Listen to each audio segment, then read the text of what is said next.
Maman Nangaye, du nouveau à Kinshasa, place Yassur, des amoko na immeuble Emma, des arabes normes, standard, international, et Goyamba, Batunyoso, en famille, en couple, salon VIP, et salle à manger, salle de bain confort et magistral, et des chambres à coucher, cuisine Kafou, sécurité, ils a assuré, connexion internet illimitée, Facebook, TikTok, WhatsApp, et à Ophélie, groupe électrogène 24h/24h, courant et Kindakate, na immeuble Emma. Notre adresse dans la commune de Kalamou, quartier Yolosid, avenue Balinga, numéro 9. Soyez les bienvenus, immeuble Emma.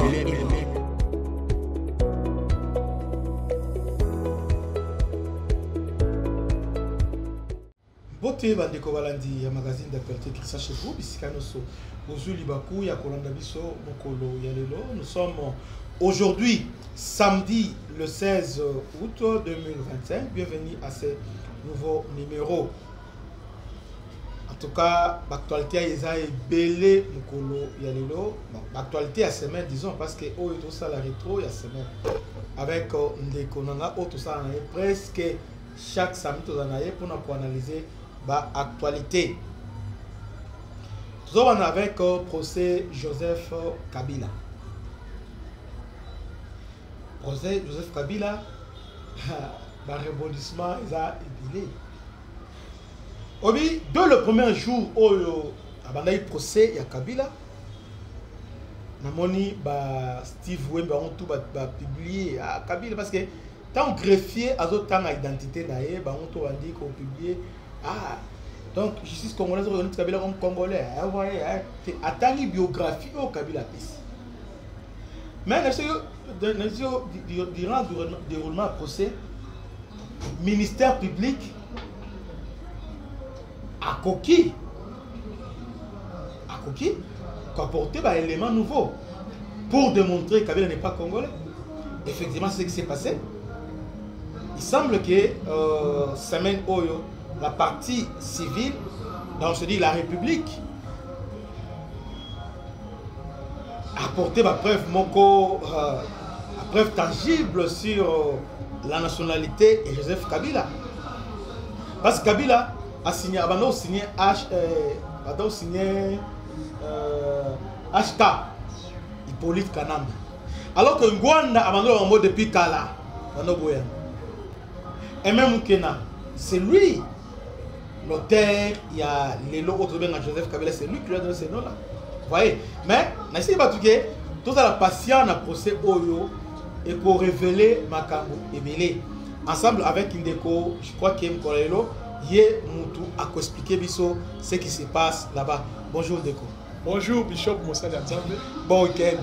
En tout cas, bon, merci pareillement. Procès Joseph Kabila. Bana Congo bazolanda yo HK révélation munene bongo Kabila bano signé HK wana donc Hippolyte Kanambe. En tout cas, merci mingi papa Bishop pour l'invitation sur ce plateau. Je pense que Honoré Ngwanda n'était pas n'importe qui. Honoré Ngwanda c'est quelqu'un qui a travaillé comme redoc dans le service à renseignement pendant plus de 25 ans dans l'Est du Congo.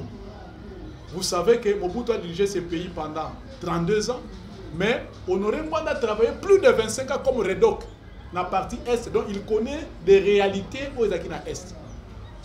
Ça c'est de 1. Honoré Ngwanda toujours, quand il est dans l'exil, dans Babylone, dans la conférence il nous a révélé même le père de Joseph Kabila, de Hippolyte Kanambe, alias Joseph Kabila, que son papa c'était un ancien maquisard rwandais, ami à Laurent Désiré Kabila. Mais c'est Christopher Kanambe. Tout le monde dit que même le fils, donc parmi le fils, il y a Laurent Désiré Yabukolo, Etienne Kabila, depuis 2001. Oui, c'est là que, on a la voix de sans voix, que Kabila n'est pas le nôtre, ne c'est pas notre frère. C'est un sujet rwandais qu'on a fabriqué comme fils de Laurent Désiré Kabila. Mais s'agissant maintenant à procès, Il est poursuivi pour crime de guerre, crime contre l'humanité, viol et déportation des autochtones. Azan a 9 griefs. Déportation. Déportation des autochtones. Mais quand je explique avant au président la matière. Déportation des autochtones, c'est-à-dire quoi? Et ça, dans M23 Zokota, les Rwandais bazokota na ba ville, na ba village, na ba territoire. Bazo zwa ba Congolais mususu bazo mema bango en captivité na Rwanda. OK. On ne connaît pas ba mususu baza ba porter disparu lelo. Mais comme Kabila, Hippolyte Kanambe, il s'est fait abimisi siko Mutu. On comprend que c'est lui qui est l'auteur, c'est lui le financeur. Il y a Makambo tozo mona lelo. Que baso bomba bandeko na biso, on dirait Donald Trump que le Rwanda est en train de massacrer le Congo avec des machettes. Donc c'est Kabila. Maintenant, dans le ministère public a banni comme élément. D'ailleurs, je félicite le président, il y a collectif, il y a un avocat près de la CPI, un brillant avocat, maître Richard Bondo Chibombo. Oyo a soulevé, a évoqué des choses très importantes par rapport, il y a des accords internationaux. Il y a décembre 2006, na accord, il y a Addis Abeba, signé le 13 février 2013. Là, tout le monde que Kabila a signé HK. Donc, qui scrupule à faire signaler donc nationalité d'origine. On va bien que Hippolyte Kanambe. Or, tu comprends que la paternité katangaise, ce qui est dans le livre l'erreur d'un parcours politique, na page 365, il a dit nous avons commis une grosse erreur d'élever parmi nous un sujet rwandais à cause d'un casier de Tembo. Oh. Ça, c'est le professeur Ngoïmouken. Oh. Nous avons élevé parmi nous un sujet. Dans le livre. Dans le livre. Erreur d'un parcours politique. Page 365. Nous avons élevé. Voilà avant dans la ministre de la Défense ou bien après? Mais là, parce qu'avant dans la ministre de la Défense, avec. C'était en 2019. Là, c'était un livre Bima avant. Nous avons élevé un sujet rwandais à cause d'un casier de Tembo. Ça, c'est dans les livres de Ngoïmouken.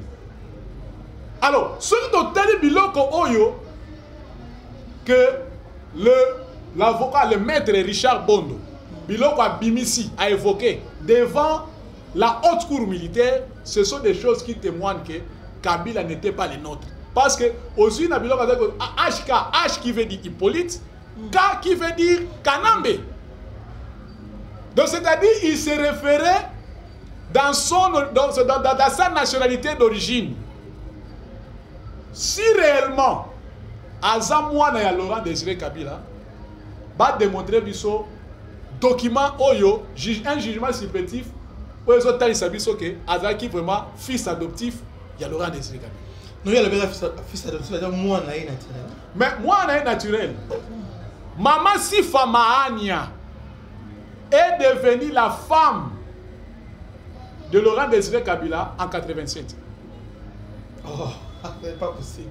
En 87, s'il vous plaît. Mais on appelle le problème, tiens. En 87. Non, non, s'il vous plaît. On a un problème parce que Maman Bobila est devenue, moi si Anani, il y a Mobutu, officiellement. Nanani. C'est juste après l'Iwaya, maman cessé. Mais nan o Zanga Mobutu. Azamona couple na Bobila Dawa et Zanga. Donc, est-ce qu'on a besoin.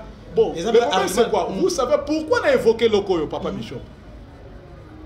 Parce qu'en 1971, Kabila le père avait des compagnons. Au Bagosa là-bas, il utilisait pour le recrutement. Il y avait des jeunes dans le nord de Katanga. Il y avait Idéfonse Mossang, au Babomaï, au Bobu Dakangakaye, avec exécuté dans la prison à Kassapa. Il y a aussi Michel Locom. Michel Locom a échappé dans l'exécution. Pourquoi? Parce qu'il est tombé dans les fichiers des officiers à phase qui étaient de sa tribu. Donc, Maman Sifa fut la femme de Michel Locom en 71. Okay. Michel Okoma a été reçu dans le Moussa du pouvoir. Ah oui, mais mon cher, moi j'ai déjà su que tu étais déjà mort. T'as écouté d'un azor que tu n'as moins signalé.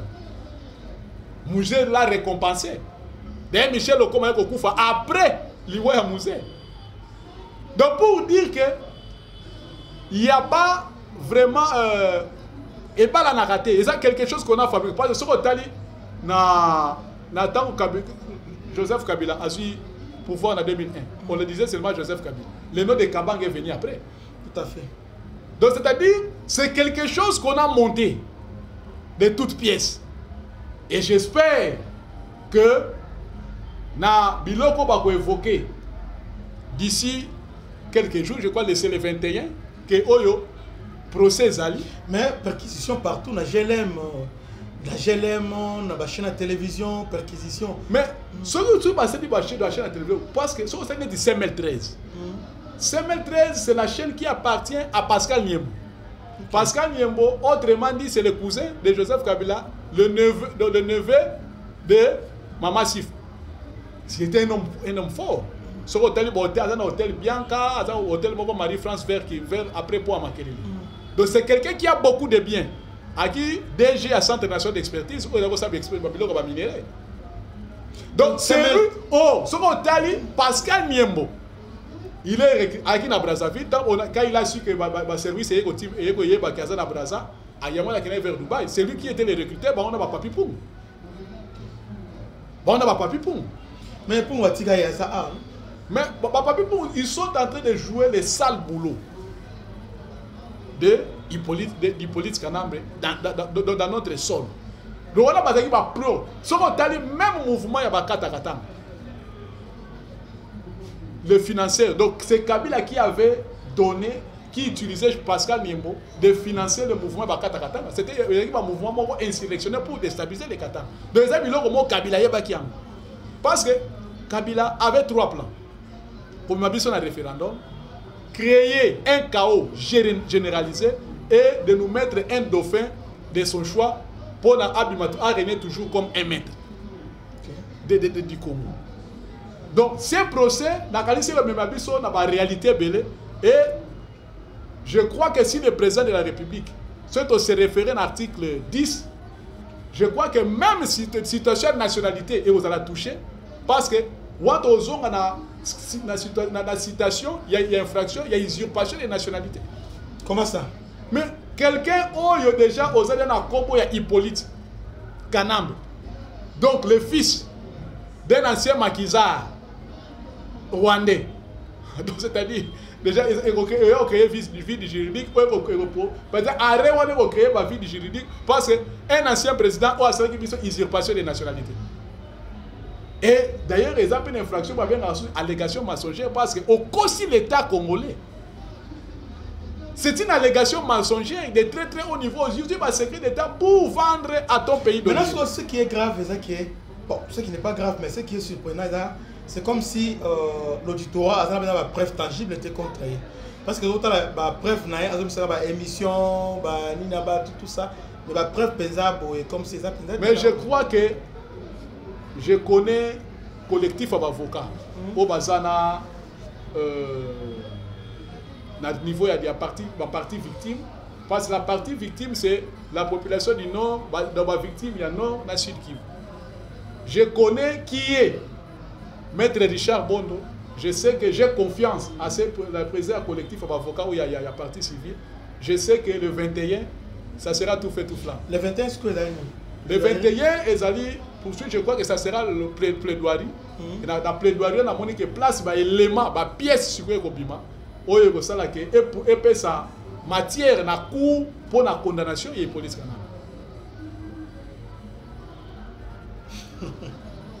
Donc Kabila a un sujet rwandais. Oui, mais on a demandé parce qu'on a dit que c'est Hippolyte. KH veut dire Hippolyte et K veut dire Kanambe. Est-ce qu'on a tous les documents officiels ou bien quand on a des documents? Mais nous avons pris des documents, parce que les documents OYO, et ça pour accords internationaux. Ah, donc accords internationaux. Donc c'est-à-dire accord il y a Addis Abeba, accord il y a paix et sécurité à Nairobi en 2006. Donc il y a décembre 2006. Donc, dès on a signé. Donc, c'est-à-dire, dans 2006, il a signé HK pour signaler son identité, pour se référer à son identité. Et en 2013, il a signé encore la même chose. Bandeko Bolandi pour la Kabila, procès déroulement dans mon Kinde. Mais ce qui est Oyo, toujours comme moi, il y a qui est journaliste belé, Bazumbongo, pour légitimer Kabila comme opposant, hein, comme le plus grand opposant. Mike Mukebayi, Daniel Safou, et belé là, derrière Kabila. Kabila, c'est lui qui est derrière tout ce qui se passe, massacre, Banini, c'est lui. Et puis à Bombité, Yemoko, qui est dans Goma, qui est dans Ouganda, et Lelo, Azawapi. Vous voyez place Azali, Azali dans Brazzaville, et puis la minute où on a dans Côte d'Ivoire, À Abidjan. on a Abidjan, mais ce qu'on va faire précisément. Parce que dans le monde à Brazzaville, à Kenaki, Goma, à côté qui gagne, parce que Makamuna Bango, au Balinga Bassa, dans le niveau Sénégal a boyé. Si à un moment, tout ça, mais c'est Ruto qui a accepté que réunion à la banque conclave na bango na opposition armée et ça à niveau il y a Kenya. Autre monde que Ruto a nommé consulat général il y a Kenya. Bon, on va la deuxième partie. Que Dieu vous bénisse, c'était votre humble serviteur, le bishop Christian. À la prochaine. Ciao.